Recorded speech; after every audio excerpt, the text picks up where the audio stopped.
Kethron stood before the assignment board and felt nothing but boredom. The crystalline plates of their body caught the light of 3 suns streaming through the observation deck. Around them, other Velnoxy observers moved with quiet grace, their forms singing soft harmonics as they walked. "You have been selected for documentation duty," the council administrator said.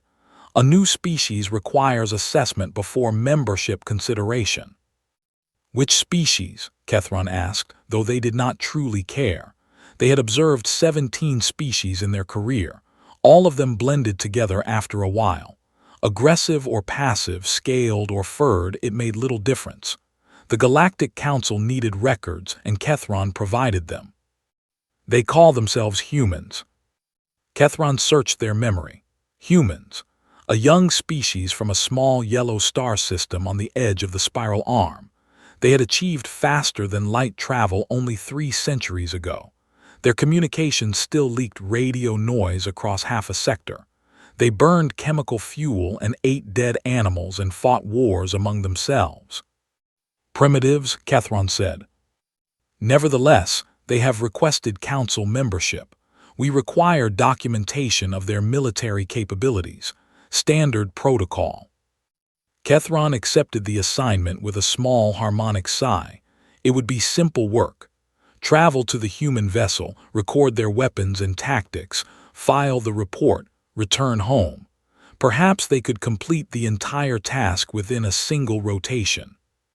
The journey to human space took 4 days. Kethron spent most of it reviewing what little data the council had collected. Humans were bilateral, carbon-based, moderately intelligent.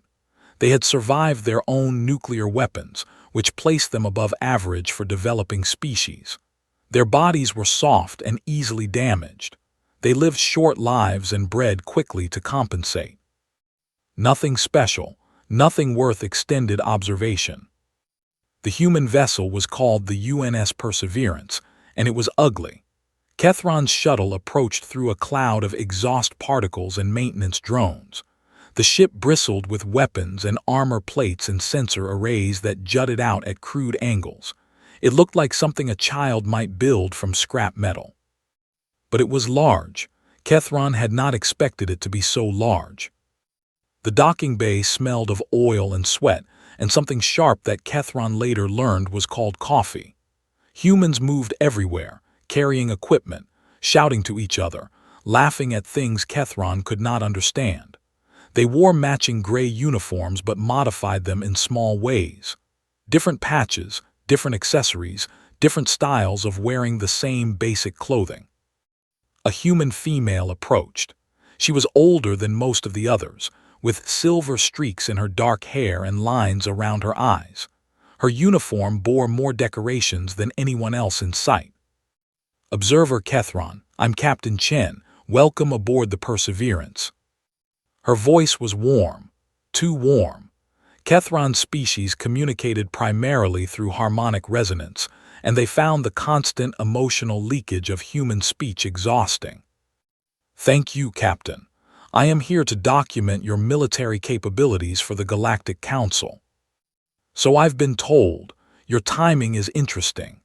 Chen smiled, and something about the expression made Kethron uncomfortable. "We just received orders to defend a mining colony in the Kepler system. Crick's raiders have been spotted in the area." Kethron's crystalline form stiffened. The Cricks were known throughout the galaxy. Insectoid slavers who raided outer systems and sold captives to the highest bidder. They had terrorized this sector for thousands of years. No species had ever successfully stopped them. "You are engaging the Cricks?" Kethron asked. "We are." "How many ships do you have?" "Just us." "And the Cricks?" "Intelligence suggests 3 carrier groups, maybe 4. Kethron calculated quickly. 3-to-1 odds at minimum. The Cricks had air superiority, established supply lines, and millennia of combat experience. Every tactical model predicted human defeat. "This is unwise," Kethron said. "Standard Council protocol recommends waiting for reinforcements when facing superior numbers." Chen's smile did not waver. There are civilians on that colony, observer. Families, children. We're not going to wait." Before Kethron could respond, a large human male approached. He wore the heavier armor of what humans called Marines, and his face was arranged in an expression of aggressive friendliness. "Captain, this the observer. Sergeant Cole, meet Kethron of the Velnoxy Collective. They'll be documenting our operations. I'm assigning you as their escort." Cole extended his hand, then seemed to remember that Kethron had no hands to shake. He turned the gesture into an awkward wave instead. "Nice to meet you. Never met a Velnoxy before. Your people don't get out much, huh?" "We are observers," Kethron said stiffly. "We observe." Right. Well, you picked a good time. Things are about to get interesting." Cole smiled. The expression showed his teeth, and Kethron's translation systems could not determine if this was a threat display or a sign of friendship. Humans seemed to use the same gesture for both. Over the next several hours, Kethron watched the humans prepare for battle. They expected to see drills and formations, and the cold efficiency that characterized advanced military species. Instead, they saw chaos. Humans gathered in small groups and played games with painted paper cards. They consumed a beverage called beer that seemed to impair their mental function. They embraced each other frequently and without apparent reason. They told stories that made them laugh until liquid came from their eyes. Cole sat with his squad in the mess hall, passing around images on a small screen. Pictures of family members, pets, places they had visited. One Marine showed everyone a drawing her daughter had made. It depicted a crude figure with too many limbs standing next to what might have been a dog or possibly a small vehicle. "She thinks I fight space monsters," the Marine said, and everyone laughed. "Don't you?" another asked. "Yeah, but she thinks they look like that." The Marine pointed to a scribble in the corner of the drawing. It had 17 eyes. More laughter, more embracing, more of the behavior that Kethron could not understand. These humans were about to face a species that had destroyed civilizations. They were outnumbered and outgunned. Many of them would likely die within days. And they spent their final hours of peace playing cards and looking at children's drawings. Kethron returned to their quarters and composed their first report to the Galactic Council. Initial assessment: humans appear poorly prepared for combat. Their pre-battle behavior suggests either extreme overconfidence or fundamental inability to process threat. Military effectiveness unlikely. Will continue observation. They sent the message and settled into their resting state, confident that this assignment would be brief and unremarkable. They were wrong. The Perseverance dropped out of faster-than-light travel above Kepler 442b, and Kethron immediately understood that everything had gone wrong. The colony below was burning. Great pillars of black smoke rose from the surface, visible even from orbit. Crick's vessels filled the space between the ship and the planet, dozens of them. Sharp, angular things that moved like insects, darting and weaving in patterns that seemed random but were not. "Contact," someone said on the bridge. 47 hostile vessels confirmed, 2 carrier groups in high orbit, 1 more descending to the surface. Captain Chen stood at the center of the command deck, her face calm. Kethron waited for her to order a retreat. Any rational commander would withdraw, send for reinforcements, return when the odds were less impossible. "All hands prepare for combat drop," Chen said. "Marines to the landing craft, we're going in." Kethron's crystalline form rang with alarm. "Captain, this is not strategic. You are outnumbered 3-1. The Cricks have air superiority. Every model predicts."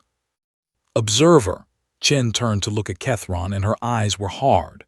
"There are 12,000 civilians on that colony. Men, women, children. The Cricks don't take prisoners, they take slaves. Every minute we wait is another family torn apart, another child in a cage." "But the tactical reality." The tactical reality is that people need help and we're here. Chen turned back to her crew. All stations, combat status. Let's go get our people. The ship lurched forward, and Kethron found themselves being pulled toward the marine bay by Sergeant Cole. Come on, observer. You wanted to see humans fight. You're about to get the full experience. I am an observer. I should remain on the ship where you'll die if we lose. No, you're coming with us. At least on the ground you'll have Marines around you. The landing craft was a metal box filled with humans in heavy armor. Kethron was pushed into a seat and strapped in place. Around them, Marines checked weapons, adjusted equipment, and spoke to each other in low voices. Cole sat across from Kethron. His face had changed. The aggressive friendliness was gone, replaced by something focused and sharp. First combat drop, he asked. I have never engaged in combat, Kethron said. The Velnoxi are observers. We do not fight. Everyone fights eventually. Universe doesn't care if you're ready. The landing craft launched. The force of acceleration pressed Kethron back into their seat. Warning lights flashed. The pilot shouted something about incoming fire. The craft shook and rattled and dropped in ways that made Kethron certain they were about to die. Then they hit the ground. The doors opened to chaos, fire and smoke and the sharp crack of weapons. Crick's drones filled the air above them, insectoid shapes with too many limbs and weapons built into their bodies. Human Marines poured out of the craft, firing as they moved. Kethron could not move. Their body had locked into place, crystalline structure frozen by fear they had never experienced before. They had observed violence in recordings. They had read reports of battles, but they had never stood in the middle of one. A Crick's drone dropped toward them, weapons charging. Cole moved faster than Kethron would have believed possible. He stepped in front of the observer, rifle raised, and fired 3 shots in rapid succession. The drone exploded in a shower of chitin and sparks. Move, Cole grabbed Kethron and pulled them toward cover. Stay behind me. They ran through streets filled with destruction. Buildings burned. Bodies lay in the open. Colonists screamed and ran and hid wherever they could. The Cricks were everywhere, hunting survivors with mechanical efficiency. But the humans were hunting too. Kethron watched a Marine squad engage a Crick's patrol and saw something they did not expect. The humans did not fight in formation. They did not follow the rigid patterns that Council species used. Instead, they moved like water, flowing around obstacles, supporting each other without apparent communication. A Marine took cover behind a wall, and somehow her squadmates knew to provide covering fire without anyone giving orders. Another Marine ran out of ammunition, and a weapon was thrown to him from across the street, spinning through the air with perfect accuracy. A third Marine went down with a wound, and 2 others were there immediately, one providing cover while the other pulled the injured soldier to safety. It was not organized, it was not efficient, it was something else entirely. Kethron saw a human medic running toward a group of civilians trapped in a burning building. The structure was collapsing. Any rational being would wait for the fire to die down, calculate the risk, make a decision based on probability of success. The medic did not calculate. She simply ran into the fire. Kethron watched in horror, certain they were about to see a human die. But the medic emerged moments later, carrying a child in her arms, her uniform scorched and smoking. She handed the child to a colonist and turned back toward the building. "There's more inside," she shouted and went back in. Cole was firing at a Crick's position, his shoulder bleeding where a plasma bolt had grazed him. He did not stop to treat the wound. He did not slow down. His face was set in an expression that showed pain and something else, something that might have been enjoyment. "Come on," he shouted at the Cricks. "That all you've got?" A drone dropped behind them. Kethron turned and saw death coming. The Crick's weapon was already charging, aimed directly at them. Cole spun. His rifle came up. The shot was impossible. The angle was wrong, the timing was wrong, everything was wrong. He made the shot anyway. The drone fell. Cole grabbed Kethron again and kept moving. "Why?" Kethron managed to ask as they ran. "Why did you protect me? I am not human. I am not part of your mission. I am nothing to you." Cole looked at them with confusion, as if the question made no sense. "You were in danger," he said. "That's all that matters." The battle continued for hours. Kethron lost track of time, of direction, of everything except the humans around them who refused to stop fighting, refused to calculate odds, refused to accept that they were supposed to lose. By the time the sun set on Kepler 442b, the Krik's forces in the immediate area had been pushed back. The humans had taken heavy losses, dozens dead or wounded, but they had saved over 3,000 civilians. Kethron sat in the ruins of what had been a marketplace, surrounded by exhausted Marines and frightened colonists. Their crystalline form was cracked in several places where debris had struck them. They hurt in ways they had not known they could hurt. Cole sat down beside them. His armor was scorched and dented. His shoulder had been bandaged with material torn from his own uniform. "You okay, observer?" Kethron did not know how to answer. Nothing about this day had been okay. Nothing had matched what they expected or understood. "Why do you do this?" they asked finally. "Why do you fight like this? You could have waited, you could have called for help, you could have saved yourselves." Cole looked out at the colonists being gathered and treated, and comforted by humans who had been trying to kill Kriks only hours ago.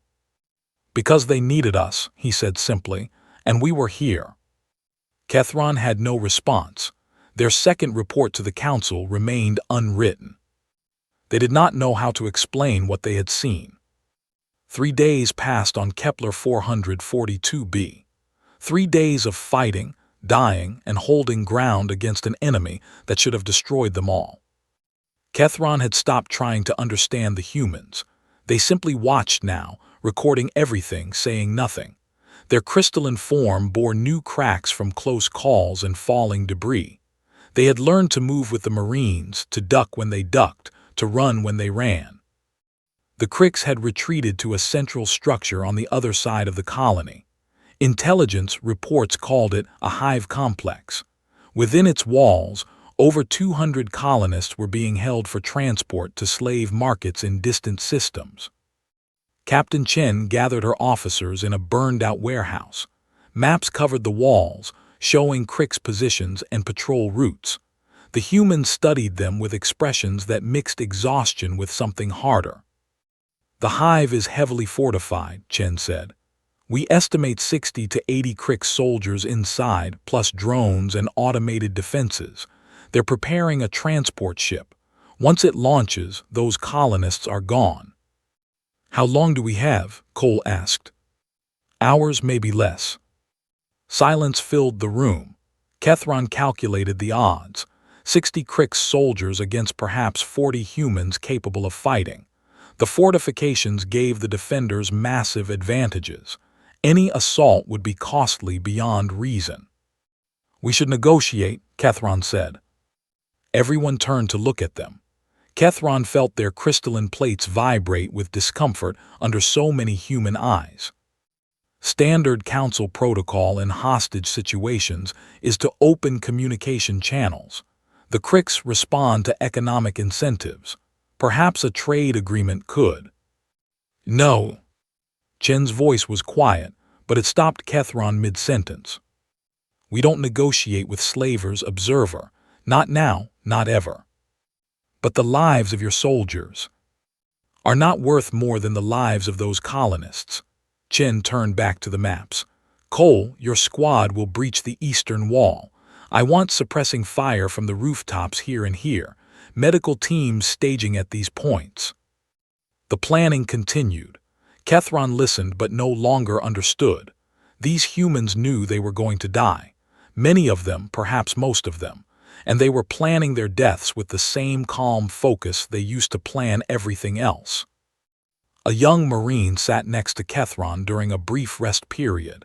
She could not have been more than 20 human years old. Her hands were steady as she checked her weapon. "Are you afraid?" Kethron asked. The Marine thought about it. "Yeah, but I'm more afraid of what happens if we don't go in there. I keep thinking about those kids in cages, waiting for someone to help them." She looked at Kethron directly. "I'd rather die than leave them there." "I do not understand this logic." "It's not logic," the Marine smiled. "It's just being human." The assault began at sunset. Kethron stayed with the medical teams as Cole's squad approached the eastern wall. Explosions lit the darkening sky. Weapons fire crackled from every direction. The sounds of battle were becoming familiar now, though no less terrible. Cole's voice came through the communication system. "Breach successful. We're inside." Kethron watched the tactical display. Blue dots representing humans moved through the hive structure. Red dots representing Krix moved to intercept them. The two groups met, and the display became chaos. "Heavy resistance in the main corridor," someone reported. "We're pushing through." "I've got wounded. Need medical at checkpoint 2. Drones incoming from the upper levels." The humans pushed forward. They lost people with every meter they gained. The medical teams worked constantly, treating wounds that would have killed any Velnoxy instantly. Humans screamed and bled, and some of them died, and the others kept fighting. Kethron found themselves moving toward the hive. They did not know why. Perhaps they needed to see. Perhaps they needed to understand. The interior of the structure was dark and humid. Krik's architecture used no straight lines, all curves and angles that seemed designed to confuse. Kethron followed the sounds of combat, stepping over bodies of both species. They found Cole's squad in a large central chamber. The colonists were there, hundreds of them packed into cages made of some dark material. Men, women, children, some were crying, some were silent, some looked like they had given up hope entirely. A Krix overseer stood in the center of the room. It was larger than the soldiers, with ceremonial markings on its carapace. In one limb it held a weapon, in another it held a human child. Cole's squad had frozen. Their weapons were raised, but no one was firing. The overseer had the child positioned as a shield. "You will withdraw," the overseer said. Its voice was clicking and harsh, translated through a device on its throat. "Or this one dies and then the others, one by one." Kethron watched Cole. The sergeant's face was doing something strange. The muscles around his eyes were tight. His jaw was clenched so hard that Kethron could see tendons standing out in his neck. "Let her go," Cole said. His voice was steady, but something underneath it was not.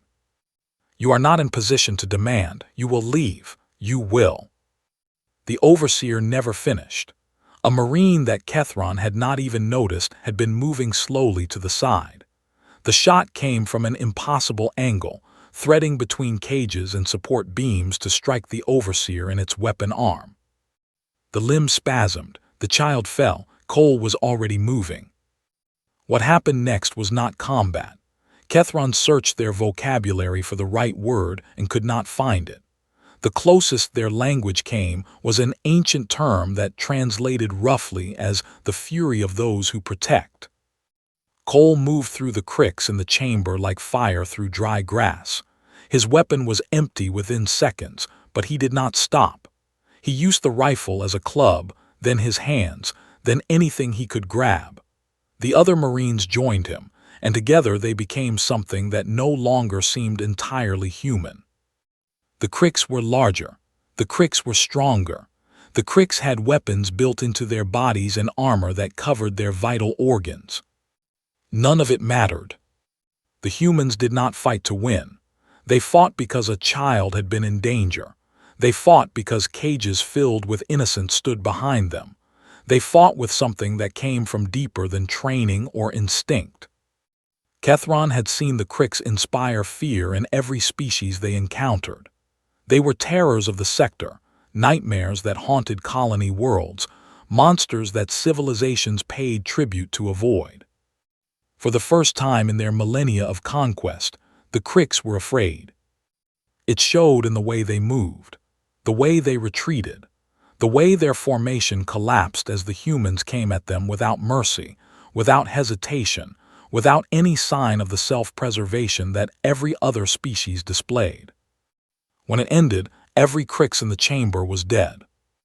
Cole stood in the center of the carnage. His armor was torn. His hands were bleeding. His whole body shook with the effort of stopping himself, of pulling back from whatever edge he had gone over. Then he turned to the cages. His hands, still trembling, became gentle as he opened the locks. His voice, moments ago screaming battle cries, dropped to a whisper. "It's okay," he said to the child who had almost died. "You're safe now. No one's going to hurt you anymore." The child wrapped her arms around his neck and cried. Kethron finally understood the rituals, the games and the drinks and the embracing that humans did before battle. The violence inside them was vast beyond measuring. It was a fury that could burn worlds, a rage that could tear apart species who had terrorized galaxies. But it was chained, contained, controlled. Humans spent their peaceful hours building bonds with each other because those bonds were the only thing strong enough to hold the darkness inside them in check. When the fury was released, nothing could stand against it. When it was contained again, what remained was gentleness that seemed impossible from the same beings. Kethron watched Cole carry the child toward the medical teams, and felt something crack inside their crystalline form that had nothing to do with physical damage. The battle was over. The Krix had fled the system, their forces broken beyond recovery. The colonists were free, the hive structure captured, the slave transport destroyed before it could launch. Kethron expected celebration. They expected the humans to mark their victory with joy and triumph. They had done the impossible after all. A single ship against an empire of slavers, and the ship had won. Instead, the humans gathered in the cargo bay of the Perseverance and mourned. 43 Marines had died in the fighting. Over 100 more carried wounds that would scar them for the rest of their lives. The cost of victory was written in blood and grief, and the humans did not look away from it. Captain Chen stood at the front of the gathered crowd. Behind her, the wall displayed photographs of the fallen, young faces, most of them, humans in their prime who would never grow old. "We are here to honor our dead," Chen said. Her voice was steady, but her eyes were red. "They gave everything so that others could live. We will not forget them." Names were read aloud. Each one was followed by a moment of silence, then by stories. Marines stepped forward to share memories of the fallen, and the nature of those memories surprised Kethron.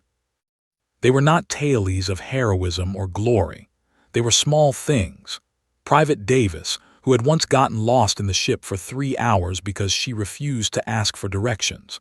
Corporal Tanaka, who cooked terrible food but insisted on feeding everyone anyway.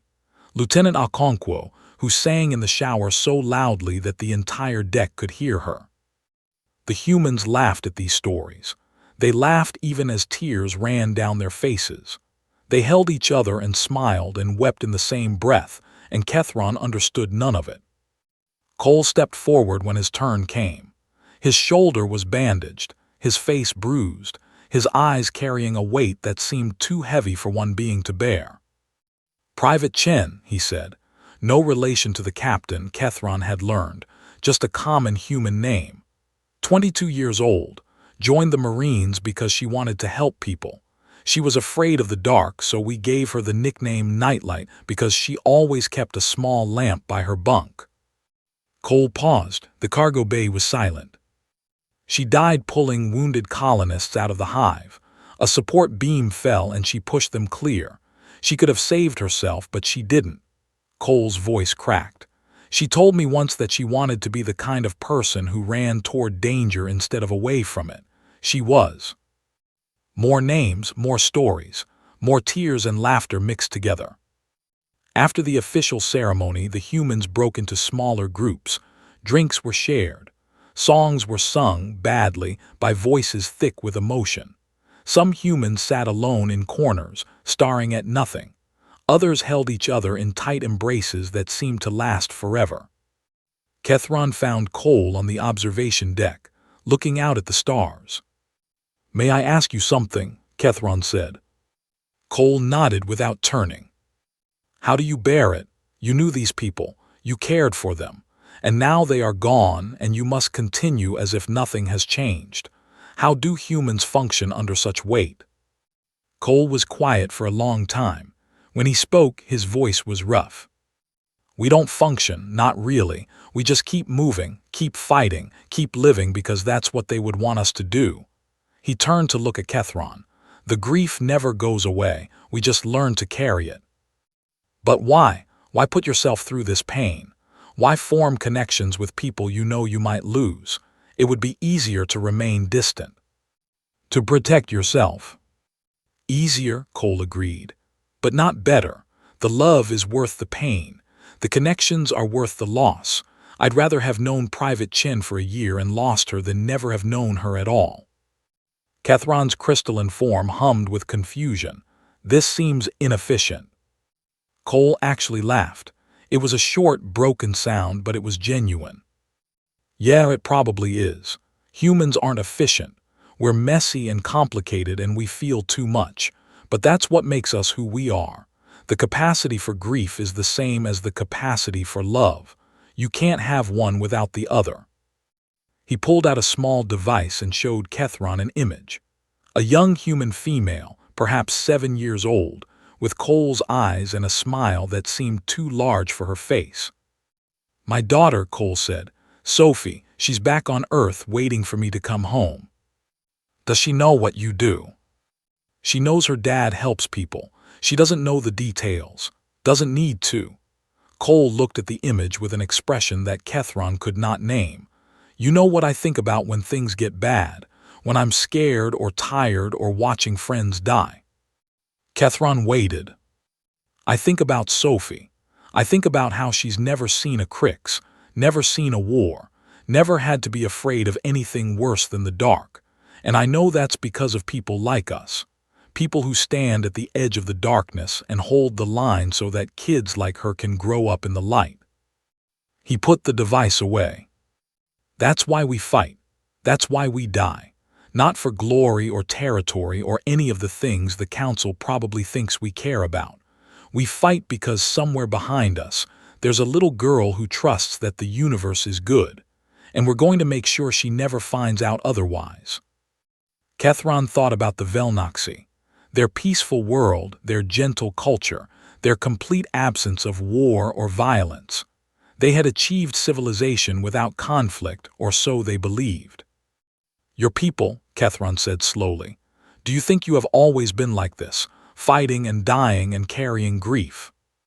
Cole shook his head.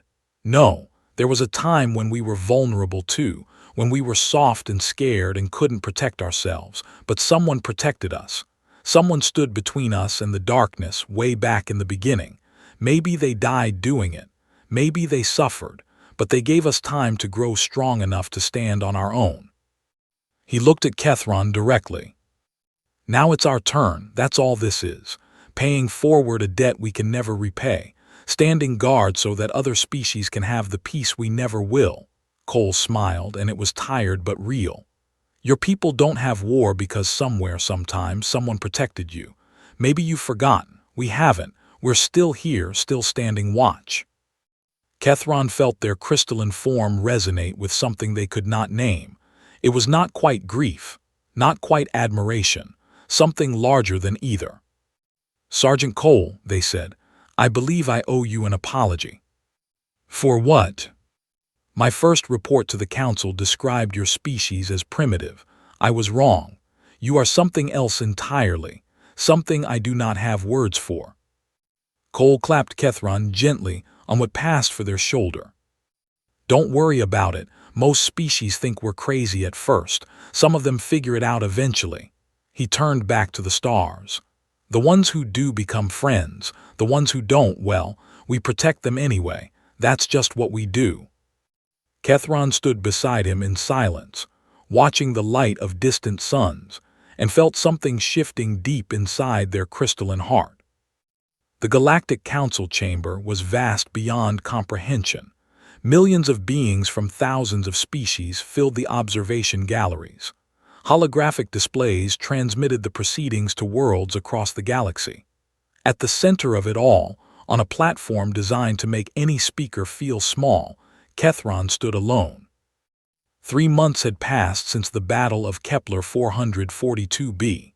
3 months of travel and preparation, and quiet reflection on everything they had witnessed.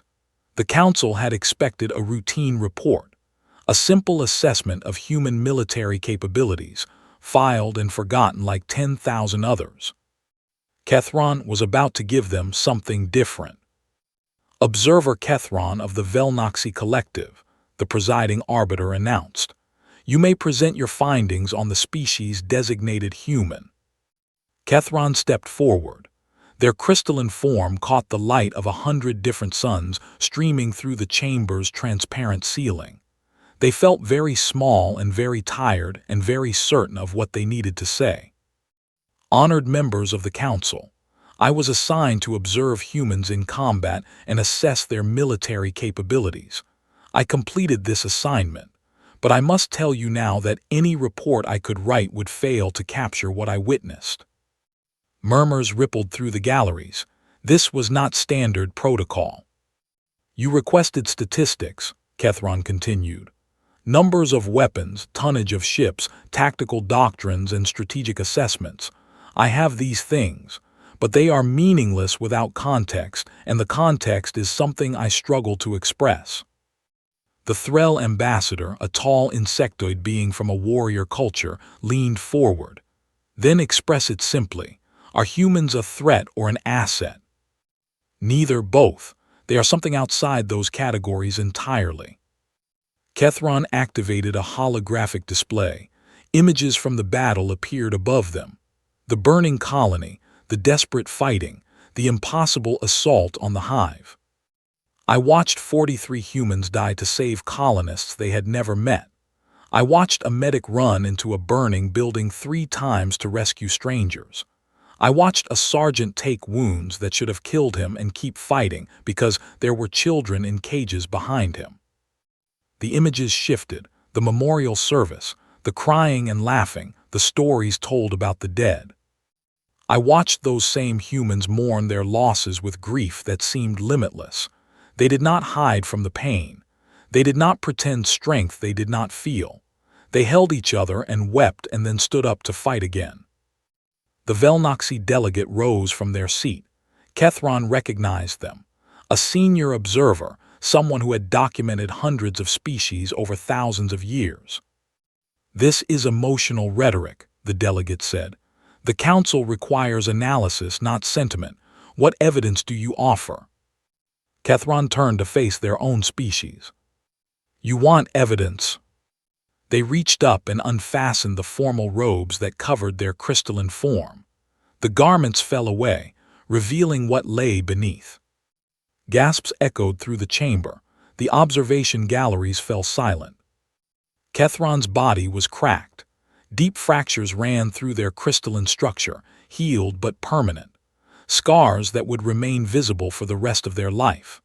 Damage that no Velnoxy had ever carried before, because no Velnoxy had ever stood in the middle of a human battle. I am the evidence, Kethron said. These marks were made when a human I had known for 6 days threw himself in front of a plasma burst meant for me. They turned slowly, letting every being in the chamber see the damage. Sergeant Cole did not hesitate. He did not calculate my worth to his mission or my value to his species. He simply moved. He put his body between me and death because I was in danger, and that was all that mattered to him. The chamber remained silent. Kethron continued. Sergeant Cole survived. When I thanked him, he seemed confused by my gratitude. He said that protecting me was obvious, that anyone would have done the same. Kethron's voice resonated with emotion they had never felt before. He invited me to meet his daughter. He says she would like to know the alien her father was hurt protecting. He says we are friends now. Kethron looked out at the gathered representatives of 1,000 worlds. I came here to tell you about human weapons and human tactics, but those things are not what makes humans dangerous or valuable. What makes them unique is something deeper, something that cannot be measured or quantified. They activated another display. Cole's words from the observation deck, recorded without his knowledge. We fight because, somewhere behind us, there's a little girl who trusts that the universe is good, and we're going to make sure she never finds out otherwise. The recording ended. Kethron let the silence stretch before speaking again. Humans carry the capacity for tremendous violence. I have seen it. It is vast and terrible and would frighten any rational species, but they contain it. They chain it with bonds of love and duty and connection to each other, and when they release it, they do so in service of those who cannot protect themselves. The Threll ambassador spoke again. You speak of them as protectors. But the humans are young, weak. What can they offer that older species cannot? They offer willingness. Kethron's voice rang through the chamber. They offer the one thing that most species lose as they age and grow comfortable. They are willing to bleed and die for strangers. They are willing to carry grief that would crush other beings. They are willing to stand at the edge of the darkness and hold the line, not because they must, but because they choose to. Kethron looked at the Velnoxy delegate. My people have no war because somewhere in our history, someone protected us. Someone gave us time to grow beyond violence. We have forgotten that debt. Humans have not.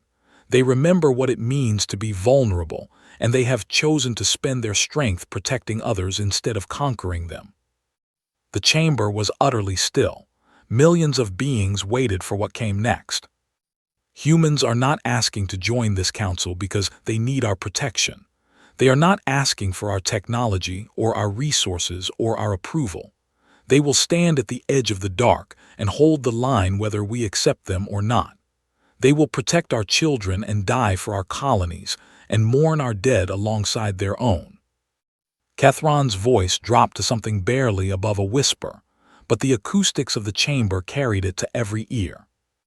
The only question before this council is whether we are wise enough to stand beside them.